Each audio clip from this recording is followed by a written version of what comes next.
Also 2017 habe ich die GVH-Sprechstunde für ein Jahr übernommen und da habe ich vor allen Dingen junge Frauen gesehen nach Stammzelltransplantationen und da ist mir aufgefallen, dass fast alle irgendwo Probleme mit dem Körper hatten, mit der Sexualität hatten, Fragen hatten, die einfach niemand beantwortet hat. Und zudem ist mir bewusst geworden, dass wir vor allen Dingen über Fertilität reden und dass vor allen Dingen zu einem Kinderwunsch, den man vielleicht irgendwann mal haben wird, ja auch ein Partner gehört. Und bevor ich mich auf einen Partner einlassen kann, muss ich mich zuerst mal an mir selber wohlfühlen und in meinem Körper wohlfühlen. Und da ist mir aufgefallen, dass nicht nur die Fragen unbeantwortet bleiben, sondern dass es eigentlich elementar wichtig ist für die gesamte Lebensqualität, sich überhaupt wieder in diesen Körper wohlzufühlen, der mich vielleicht erstmal verlassen hat oder der mich verraten hat. Und ich glaube, das ist extrem schwierig und wird einfach nirgendwo angesprochen. Und daher habe ich mir überlegt, dass es einfach ein ungestilltes Bedürfnis ist, was einfach noch nicht abgedeckt ist.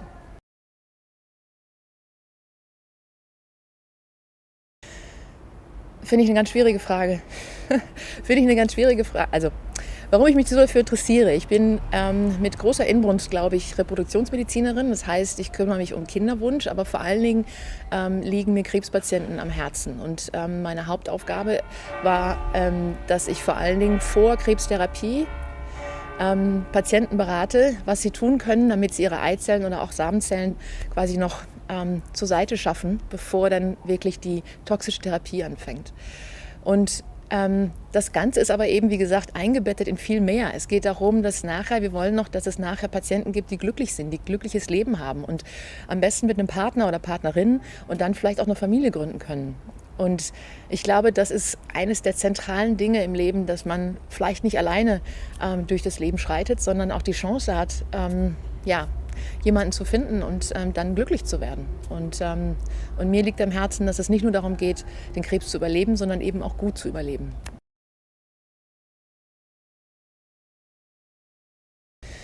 Ich finde Sexualität, und das ist ganz wichtig nochmal zu betonen, Sexualität ist nicht gleich Sex. Ja? Das heißt, Sexualität ist eine generelle Körperlichkeit. Und ich glaube, dass es elementar wichtig ist, um sich selber zu spüren, sich was Gutes zu tun, auch mit dem anderen intim zu werden. Und durch Berührungen kann man viel mehr ausdrücken als nur durch Worte. Und ich glaube, mit dem anderen zu verschmelzen oder auch die Liebe oder Zuneigung noch anders zu zeigen, bringt einfach eine Verbundenheit, die unheimlich schön ist und unheimlich wichtig ist. Und deswegen glaube ich, dass durch die ganze Altersspanne Sexualität immer in unterschiedlicher Form vielleicht, aber immer irgendwo zentral wichtig ist und enorm zum glücklichen Leben dazugehört.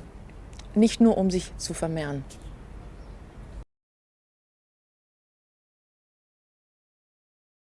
Das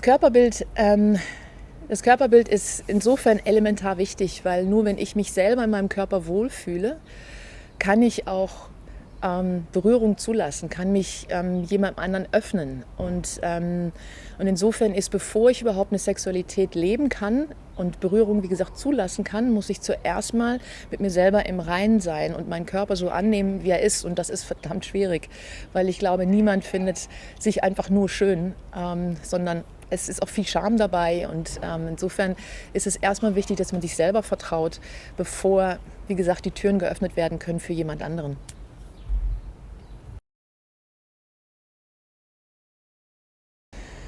Wie ich helfen kann, ich hoffe, dass ich helfen kann. Also ich glaube oder ich hoffe, dass dass ich wie ein Sprachrohr sein kann oder beziehungsweise einfach da bin, um Fragen zu beantworten, die man sonst nicht stellen kann, weil keine Zeit da ist oder auch sich nicht traut zu stellen. Und ich hoffe, dass man wirklich unseren Raum, den wir versuchen zu kreieren, als wertfrei einfach auch wirklich wahrnimmt. Weil ich möchte unbedingt, dass jeder sich traut, jede Art von Frage zu stellen. Es gibt keine Fragen, die nicht gestellt werden dürfen. Es gibt auch kein Problem, was nicht wichtig ist, sondern wenn es für dich oder für ihn, für sie, für wen auch immer einfach ein Problem ist, was man mit sich rumträgt, ist es unheimlich wichtig, einen Gegenüber zu haben, der einfach da ist und einfach unterstützt und erstmal Fragen beantwortet und dann kann man gemeinsam weitersehen, wie es vielleicht gelingt, wieder in diesen Körper zurückzugelangen. Und ich glaube, da habe ich doch einige Ideen, dass es auch gelingt.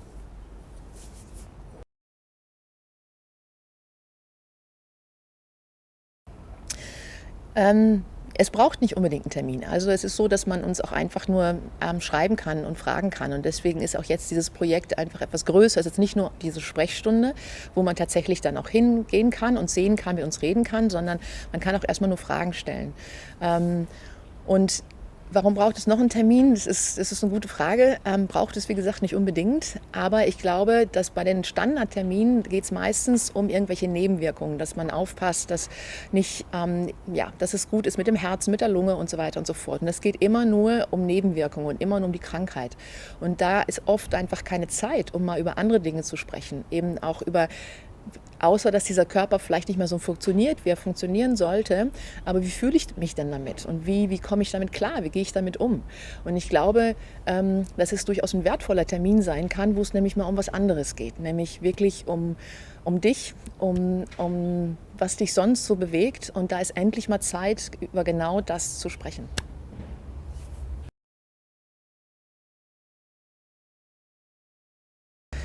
Absolut nicht, absolut nicht. Und es ist auch nicht so, dass jeder eine Therapie braucht und ist auch nicht so, dass es notwendig ist. Und das ist nochmal wichtig, dass wir zwar eine Therapie anbieten. Therapie heißt, dass man eben nochmal ein gewisses Thema, was man vielleicht besprechen möchte, ob das der Körper ist, wie gehe ich damit um, ob das die Sexualität ist, die vielleicht schwierig ist, dass man da einfach vielleicht eine Begleitung braucht. Aber es braucht noch lange nicht jeder eine Begleitung. Und das ist genau das, was wir dann eben auch zusammen uns anschauen. Was ist das Thema, was ist das Anliegen? Und dann kann man entscheiden, möchte man sich noch mal wiedersehen, möchte man dann noch mal tiefer gehen. Und wir bieten quasi eine Art Begleitung an. Kann man auch Therapie nennen, wie auch immer. Aber es geht darum, bei jedem Einzelnen individuell zu schauen, was er braucht und dementsprechend auch, ob es eine Therapie braucht oder nicht.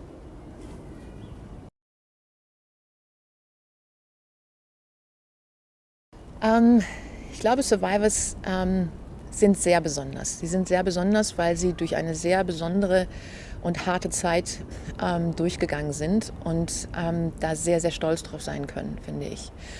Und das ist oft, was sie schwierig, glaube ich, annehmen können. Ich glaube, dass sie genau die gleichen Probleme haben wie alle anderen auch, gerade was die Pubertät und die Sexualität und sich wohlfühlen und so weiter angeht. Aber sie haben noch mal eine extra Hürde oder eine extra Schwierigkeit, weil der Körper sie erstmal verraten hat vielleicht. Und es ist noch schwieriger quasi da wieder dahin zu kommen, wo man vielleicht vorher war oder vielleicht sogar weiterzukommen. Und ich erlebe immer Survivors als unheimlich bewundernswerte und starke Persönlichkeiten, die vielleicht sich oft gar nicht so stark fühlen, aber die meinen größten Respekt verdienen, weil es eine unheimlich harte Zeit war und immer noch ist und sie immer begleiten wird. Und ich glaube, daher braucht es auch eine besondere Unterstützung. Das macht für mich Survivors besonders.